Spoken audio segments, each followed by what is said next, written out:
Hello, Irish fans. Welcome in. I'm Ashton Pollard here with Tyler Horka, and we just wrapped up the Irish Invasion summer camp, I guess you could call it.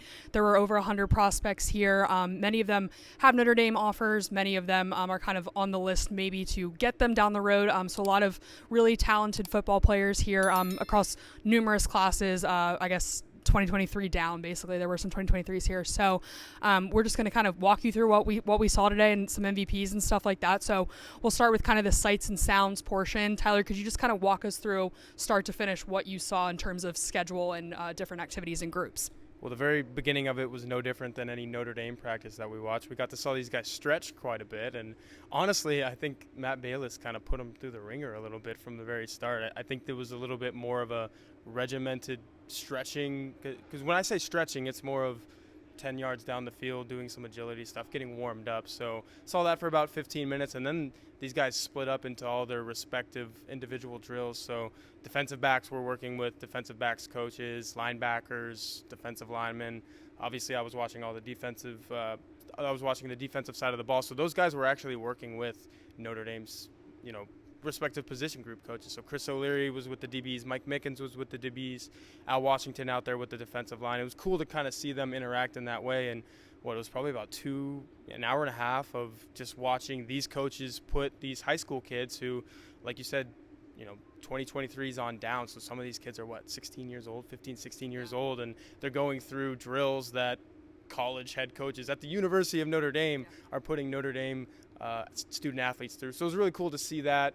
I think a lot of them got a little overworked. It was kind of a welcome to what I might be doing in a couple years if I make it to a place like Notre Dame. It was very cool to see the way that these coaches interact with some of these guys, very highly touted recruits. Yeah, absolutely. And to your point, some of these coaches here have NFL experience too. So you literally have these 15, 16-year-old kids getting instruction from, I know you focus on the defense, but from like Deland McCullough, who was an NFL running backs coach.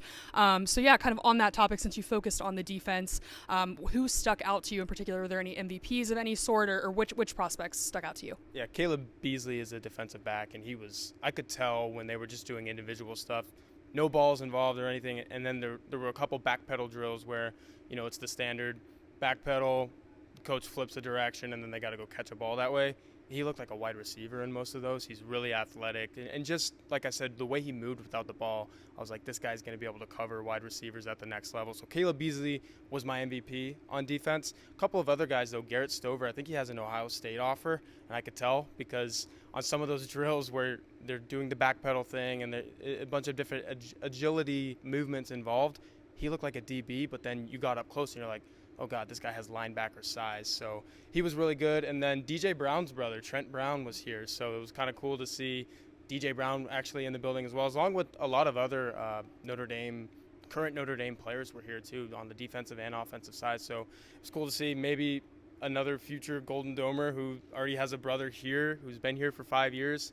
I thought he was pretty good too. He's a real physical defensive back / linebacker. He was kind of working with both of them. So if I had to name three, probably those three guys. There were a couple others, so go to blueandgold.com and I'll have a couple other guys on there too, because I was actually pretty impressed with a lot of the things I saw.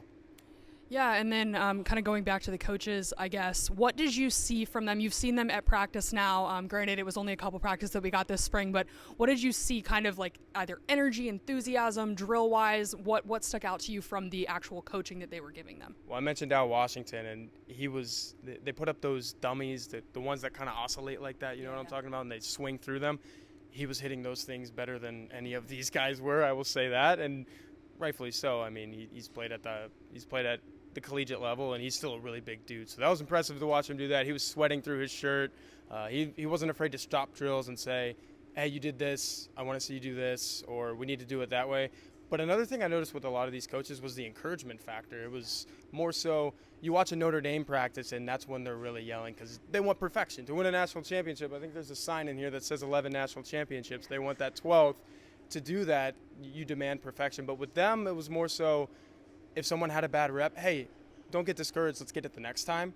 And I saw a lot of that. And you mentioned the NFL aspect of it. James Laurinaitis was someone really cool to watch. He was working with the linebackers, and it was almost as if he became buddy-buddy with Stover, who I mentioned earlier by the end of it, because he's a guy that obviously recognizes talent. He was as talented as they come himself. So he says, okay, I think this guy's really good. I'm going to kind of groom him in this 2 hours that I have with him, maybe 2.5 hours. So really cool to watch that. And then Laurinaitis and Delon McCullough kind of went back and forth on when running backs were up against the linebackers in one-on-one drills.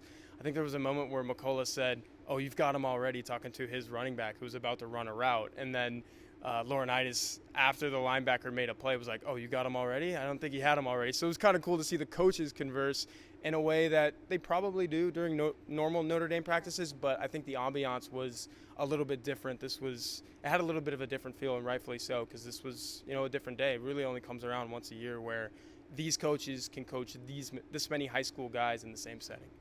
Yeah, definitely. And then they kind of closed it out here. Speaking of famous linebackers, they closed it out here. Marcus Freeman was here. He came in a little later on and was primarily outside watching a lot of the DB, quarterback, wide receiver one-on-ones that were happening out there. But then he spoke to the campers that were here. They were out there at the 50-yard line, as they have been with the previous camps, as they kind of got their closing ceremony spiel type of thing. And he did get a chance to talk with them. So it's a pretty cool day. I guess kind of the theme is that you have these young kids. They're showing up at a beautiful facility, at a beautiful campus, and they're getting instruction from some of the best in the country, I think, objectively speaking. Mm-hmm. So yeah, all around a really good day. Yeah, and that's kind of what we got for you. So thanks for joining us. We'll have another offensive video up as well that you should check out. Head to blueandgold.com. We'll have some other content up, written content, diving more in depth as to what we saw today. But thanks for joining us.